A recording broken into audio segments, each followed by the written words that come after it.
Hello and welcome to another N-Scale Friday.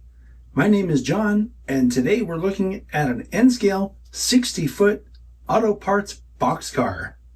This model comes from Atlas, and at the time of this recording, they have this model listed on the website between $27.95 and $29.95 MSRP. Now the MSRP means the manufacturer's suggested retail price. So my suggestion to you is to go to the Atlas website, see if they have the one or ones you're looking for, because they have this in both single and double door versions. And then because it's MSRP, that means you can probably shop around and find a better price. The paint and markings on this model are exceptionally well done. The only stuff I couldn't read on the side of the car was the tiniest writing. And even that seems like it's almost legible. I can tell you that the build date on this model is January of 1970. The brake end detail on this model is separately applied. I'm talking about the brake wheel, and it appears as though the ladder and grab that goes across the car back here is also a separately applied piece. It's one piece, but it's separately applied from the looks of it. And then it looks like the little platform down here is a molded part, but it looks really good.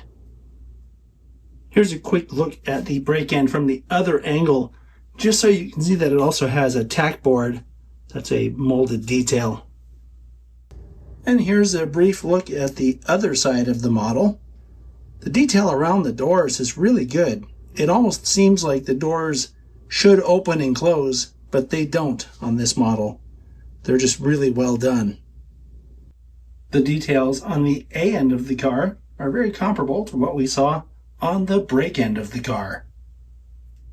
There's not a whole lot to look at on the top of these models, but I will point out that it has that pattern that we see on the roofs of a lot of boxcars. That pattern takes weathering really nicely. The bottom of this model has a lot of really nice separately applied brake system detail. And then from this angle you can see that these are in fact truck mounted knuckle couplers. The model weighs about 1 ounce. According to my cheat sheet, the NMRA's recommended weight for a car of this length is somewhere between 1.1 and 1.25. Well, I think this is another very solid release from Atlas. I really like the detailing around the doors, and I think the paint and markings on it are really well done. So, great job, Atlas. I'll see you next time.